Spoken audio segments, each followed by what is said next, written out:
PhD and BA third year कथन की शैलियाँ। प्रश्न 4 कथन शैली से क्या तात्पर्य है, इसके प्रकार लिखिए। उत्तर,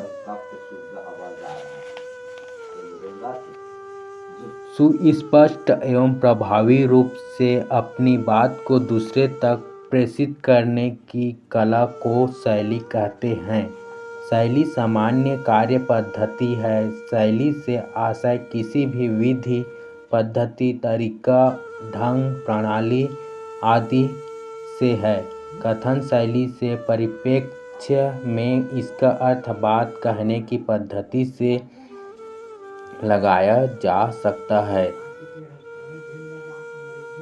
कथन शैली अभिव्यक्ति का तरीका है। प्रत्येक व्यक्ति के कहने का अपना एक तरीका होता है जिसे कथन शैली कहते हैं।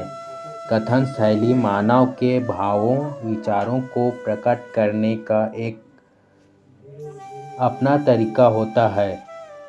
विचारों का परिधान ही शैली है। संसार में जितने मनुष्य हैं उनके बात कहने और बात करने का ढंग अलग अलग होता है।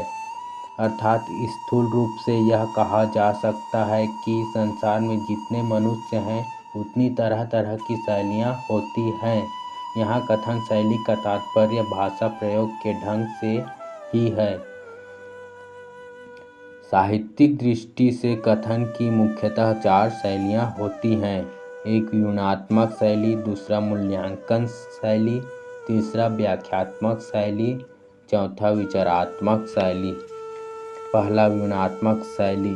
व्यूहात्मक शैली में वक्ता अपनी तरफ से कोई बात नहीं कहता, बल्कि किसी घटना, वस्तु, परिस्थिति का यथातथ्य प्रस्तुतिकरण करता है।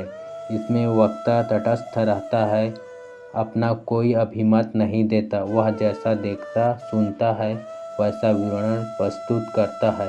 वक्ता अपने कथन प्रत्यक्ष एवं अप्रत्यक्ष दोनों रूप में प्रस्तुत कर सकता है। इस शैली की मुख्य विशेषता तथ्यपरकता, सरस भाषा, कर्मवाच्य की प्रधानता, वक्ता की तटस्थता एवं भूतकालिक क्रिया रूपों का प्रयोग होता है। दूसरा, मूल्यांकन परक शैली। मूल्यांकन का अर्थ मूल्य का अंकन करने से है। किसी परिस्थिति, घटना, व्यक्ति, वस्तु को देखते सुनते ही मनुष्य की मूल्यांकन परक बुद्धि सक्रिय हो जाती है। तर्क की कसौटी पर कसकर समालोचनात्मक समीक्षा प्रस्तुत करना मूल्यांकन परक शैली का प्रमुख लक्षण है। इस शैली में वैयक्तिकता की प्रधानता होती है।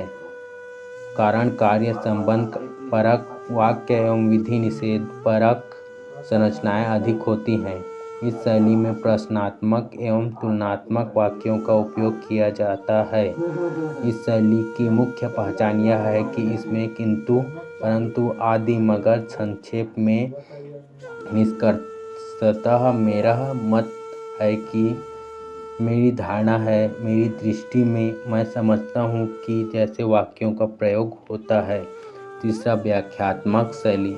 सूत्र रूप में लिखी गई बातों को स्पष्ट करने के लिए व्याख्यात्मक शैली का प्रयोग किया जाता है।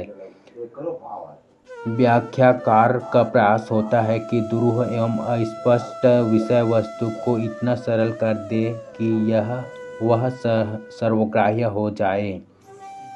किसी भी बात को अनेक प्रकार से, अनेक दृष्टांतों के माध्यम से समझाने का प्रयास किया जाता है। इस शैली में प्रयुक्त वाक्य सुनिश्चित अर्थ वाले एवं सरल वाक्य होते हैं।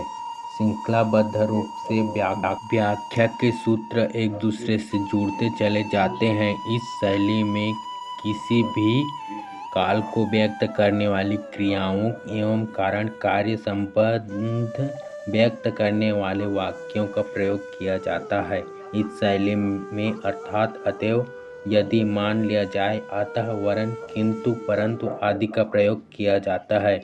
चौथा, विचारात्मक शैली। विषय वस्तु की गहराई में जाकर उसके विविध पक्षों पर तर्कपूर्ण विचार करना विचारात्मक शैली का प्रमुख लक्षण है। इस शैली की विशेषता यह है कि इसमें तकनीकी शब्दावली, तकनीकी भाषा का प्रयोग किया जाता है। विषयानुकूल भाषा के प्रयोग के साथ ही विषयों से संबद्ध प्रतिपादन में बिल्कुल तटस्थ होता है। किंतु जब कला संबंधी विचार प्रस्तुत किए जा रहे हों तो वक्ता मुखर रहता है एवं अपना अभिमत भी प्रस्तुत करता है। प्रमुख कथ्य को वाचक, पर्यायवाची भाव छाया को व्यक्त करने वाले शब्द अथवा उसके लिए प्रयुक्त सर्वनाम का प्रयोग होता है। उपर्युक्त चारों प्रकार की शैलियों का प्रयोग कला, विज्ञान, वाणिज्य एवं मानविकी के क्षेत्रों में किया जाता है।